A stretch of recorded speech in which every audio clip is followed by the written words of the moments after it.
I was lying on the kitchen floor, chest on fire, phone just out of reach, when I heard my stepsons through the doorway telling their mother not to call an ambulance. "What if he doesn't make it?" one of them said, and I couldn't tell in that moment if it was a question born from panic or something colder. I still don't fully know. Let me back up because you need to understand how I ended up on that floor before you'll understand what I did about it once I got back up. I married Diane 6 years ago. We were 58 at the time, two grown sons of my own who lived out of state, and I fell for a woman who seemed warm and steady after years of being alone. She had two sons from her first marriage, Corey and Dane, 24 and 26, both still living at home, both never particularly warm toward me, but I told myself that was normal. Grown kids don't always love their mother's new husband right away. I gave it time. 6 years later, the time hadn't helped. Corey and Dane treated me like furniture that occasionally paid the mortgage. I covered both their car insurance. I'd quietly paid off Dane's credit card debt twice. I never asked for gratitude, only basic decency, and even that felt like it was rationed out to me carefully, like they were worried giving me too much respect might cost them something. The chest pain started on a Tuesday evening, sharp, radiating down my left arm in a way I recognized immediately from my own father's heart attack 20 years earlier. I made it as far as the kitchen before my legs gave out, and I heard Diane's footsteps rushing toward me from the living room, followed by both boys. "Mom, wait," Dane said, his voice low, urgent, not urgent in the way you'd expect from someone watching a man collapse. "Think about this for a second." "Think about what?" "He's having a heart attack, Dane." "I'm just saying," Corey cut in, quieter but somehow worse for how calm he sounded, "if we call and it's bad and he doesn't make it, that's expensive. Ambulance, hospital, all of it. If we just wait a few minutes, see how it plays out." I want to be clear that I heard every word of that conversation from the floor, fully conscious, unable to speak through the pain gripping my chest, watching my own stepsons calculate the financial convenience of my potential death in real time. Diane called the ambulance anyway over their protests and rode with me to the hospital while Corey and Dane, according to the nurse who mentioned it later, stayed home. I survived. Two blocked arteries, a stent, 4 days in the hospital, and a diagnosis that would require months of careful recovery. Diane visited every day, brought flowers, held my hand, apologized on behalf of sons she swore didn't mean what they'd said. That fear makes people say strange things. I let her believe I accepted that explanation. I didn't. Once I was home, recovering slowly on doctor's orders to avoid stress, I started paying attention in a way I never had before. I noticed things I'd been too generous, too trusting, too eager to keep the peace to notice previously.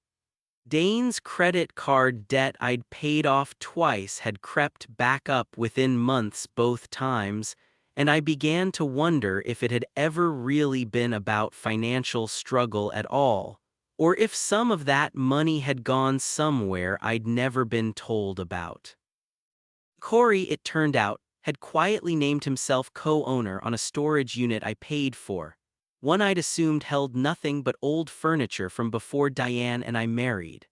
I hired a private investigator, a retired detective named Walt who came recommended by my cardiologist of all people, a man who'd apparently seen this exact pattern more than once with patients recovering from cardiac events, families circling closer to the money than to the person.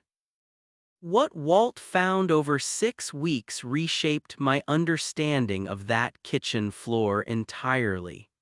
Corey and Dane had, 18 months earlier, consulted an estate attorney about what would happen to Diane's assets, and by extension mine, since much of what I owned had been folded into joint accounts over the years if I passed away unexpectedly. They'd learned, apparently to their disappointment, that Diane's will left everything split evenly among the four of us kids, mine included, since I'd helped raise none of them but had in Diane's eyes become family regardless. The storage unit held records, banking documents Corey had access to through a joint account Diane hadn't realized she'd left open from an old family arrangement, showing withdrawals timed suspiciously close to bills I'd assumed I was covering directly. Small amounts, careful amounts, the kind designed never to trigger a second look from someone who trusted the people taking them. They hadn't just hesitated to call an ambulance out of cold financial calculation in a single panicked moment. They'd been quietly skimming from accounts tied to my recovery and my life for over a year, and my potential death on that kitchen floor represented to them less paperwork rather than more. I decided against confronting them directly.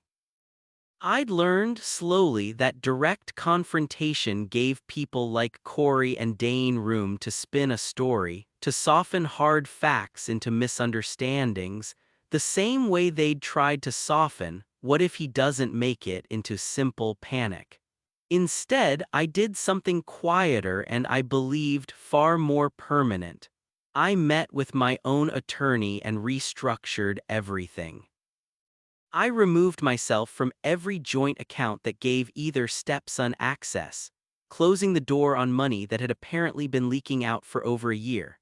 I created a trust of my own, entirely separate from Diane's will, naming my biological sons as sole beneficiaries, along with a smaller protected fund set aside directly for Diane's care, one that neither Corey nor Dane could touch ever, regardless of what happened to me.